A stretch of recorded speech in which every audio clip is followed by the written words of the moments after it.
thanks for joining us on our continuation of our special coverage of the Kogi and Bayelsa election. And before we went on the break for the news, we're talking about women participation in politics. And Janet, you were commenting on Natasha Akpoti's experience so far. Natasha Akpoti has been, in my view, has been so victimized. What is happening to her is obstructing competitiveness. Yes, there should be, equal competition. Every aspirant is supposed to campaign, is supposed to ask people to come out and vote for her or him. But in the case of Natasha, the campaigns were, the competitiveness was obstructed in so many ways. The office was burned down, SDP office was burned down. I saw the video which she showed, the thing burned from evening till morning. And so there was nothing that could be salvaged. She went for the meeting where they were supposed to sign the peace accord. And she wasn't allowed in. She wasn't allowed in. So some INEC staff said they sent people to go and check her outside, whether she was still around, so they could make a way for her to come inside to come and sign. After the representative of SDP inside the hall refused to sign on her behalf. I don't blame the guy. It was not the governorship aspirant. So why would he sign the peace accord? But they said they looked for her outside, they didn't find her. But I now asked, does she not have a phone number?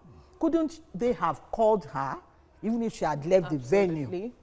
Because just going outside to look for her was not a good enough excuse. You could have called her, asked the person inside, do you have her number? She's your party member. Call her, let her come. But that was not done. So she did not sign the peace accord. She was not allowed to campaign. The deputy governor that was removed by INEC, she struggled there. It was by the court. By the court.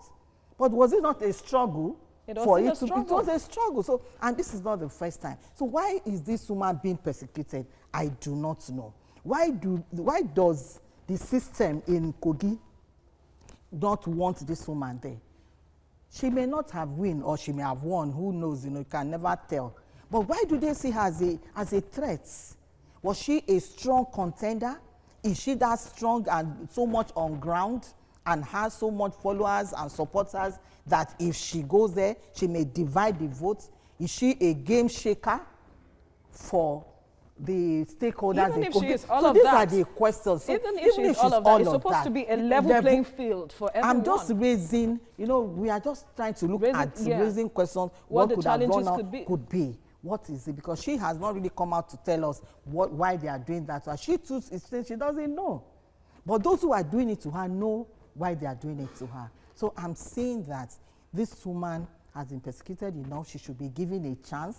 Because if you are doing this to a woman, you are discouraging other women who may not have the kind of liver that Natasha has. They'll say, please, I don't want to go through what Natasha is going through. She's been so dogged and fearless, even at the face of death.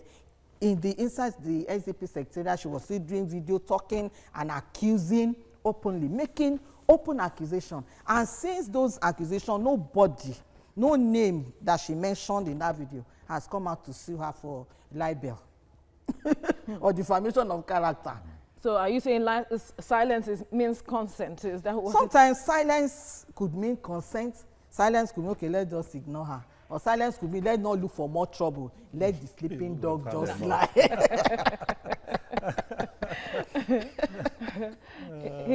Interesting issues there, but she has raised a point about how this could deter other women from taking up political positions, despite the 35% affirmation, like you mentioned earlier.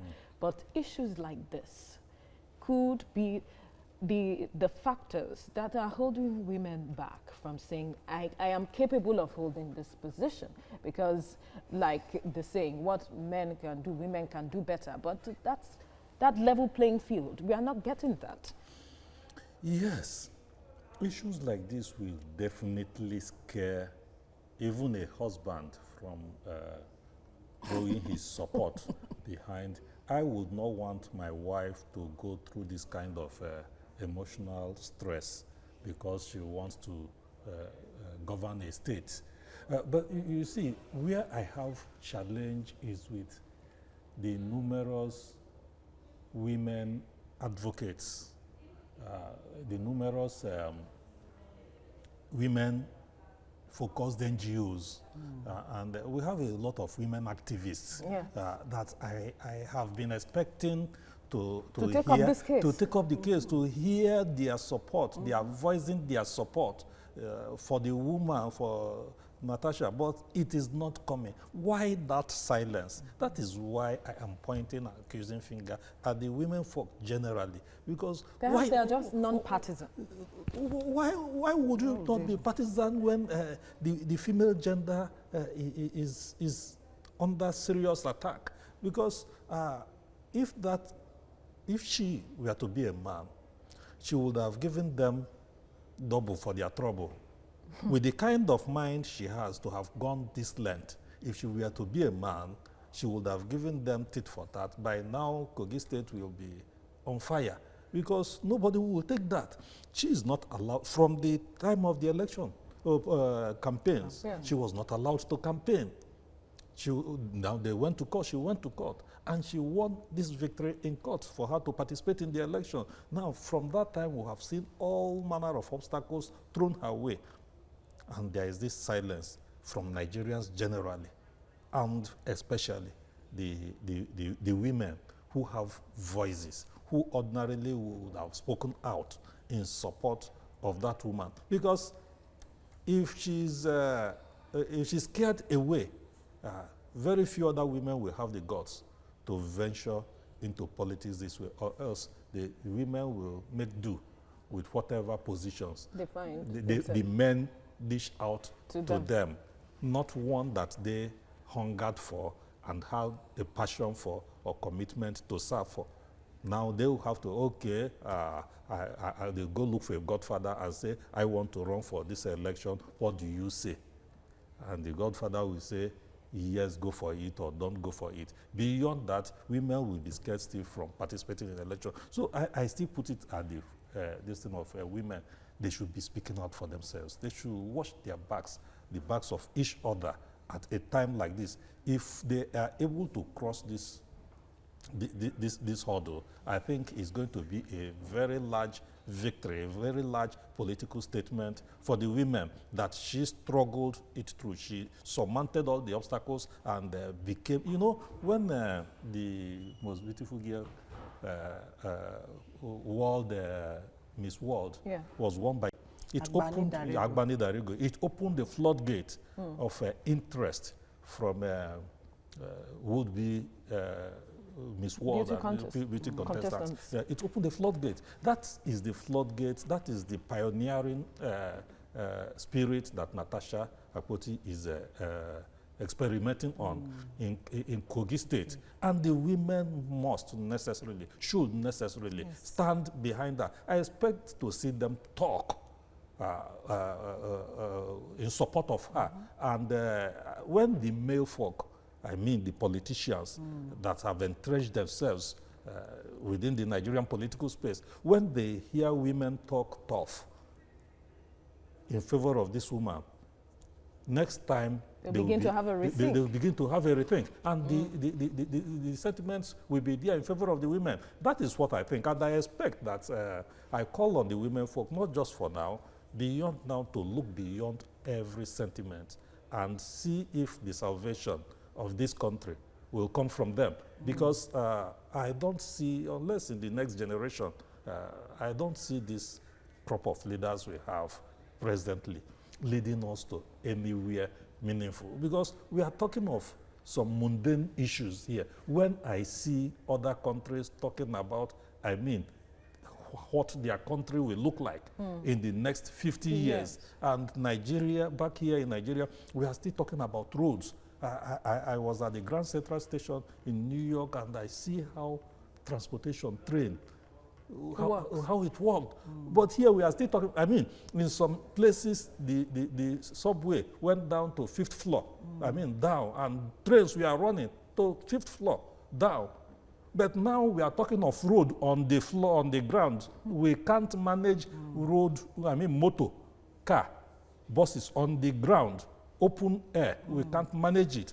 And that is what we are concerned with. And we are not able to achieve motorable roads. We are not talking of building subway. We are not able to achieve motorable roads. And the people are at peace with that. If you call for election again, people will dance wildly in support of those who are not able to perform. So if that is where we are, it is unfortunate that at a time that the world is talking of, some countries are now mining energy from the Mars. Some countries are even going on a tourism excursion or vacation to the outer space. And that's at the same time Nigeria is talking about electricity. Electricity. Nigerians are talking about that. We have wastes and refuse everywhere. Mundane things that you should live for. Some countries have, some countries forgotten. Are not talking. I think children handle such issues. Children in primary and secondary teething schools. Problems. Teething problems. That is what a whole country, as powerful. In the 70s, our head of state said that our problem was how to spend money. And that is what has brought us to where we are now, that we can't manage, we can't provide water. Water. We can't provide water. It is quite unfortunate. Nigerians must begin to understand that the issues are beyond party politics. The issues are beyond tribal politics. The issues are beyond religious politics of what faith I belong to, or what we are talking about better life for Nigerians, so that we can exist and like global citizens. And so we should look beyond gender. It has to do with who can deliver, capacity or to who deliver, can perform. Because you see in Rwanda, what is happening? Women participating in politics, and how far they have gone when it comes to issues that he has mentioned now. And we wonder when Nigeria will get to that point. Is it just about women speaking up, or is it just, what is it that has to be done? Let me quickly react on Rwanda before his own. Rwanda, women are there, are making waves, because the 35% affirmative action, it's in their constitution. So it's their rights, and they can demand for it. In Nigeria, it's not in the constitution. Are we so speaking up as women to ensure that this is done? We are not speaking up as women enough. Even those in the National Assembly are not even speaking up enough as women. That's by the way. So that's why you see Rwanda is the way it is. Mauritius had a female president, and the Speaker of the House of Assembly, also a woman. So you could see those African countries are ready, perhaps because of this thing they have in their constitution. Domesticating it. Your analysis on women's silence on Natasha, I agree with you. You spoke my mind. I wish I could clap for you. Because I'm also wondering, as a journalist, I'm not supposed to be partisan. I'm supposed to be neutral and a champion of truth. Absolutely. So I cannot go carrying placard for Natasha, because that is not what I'm expected to do as a professional. However, there are over 150 women groups that are activists, all these women that were demanding for the 35% affirmative action. Where are they? Where are their voices? What is keeping them from speaking? Why can't they break this culture of silence, at least on the issue of Natasha? What is going on? What is this conspiracy of silence? What is this silence, like a silence in the graveyard? Silence in the graveyard. The graveyard can be very quiet. Absolutely. But it's not quiet. It's not quiet, spiritually. So what is going on?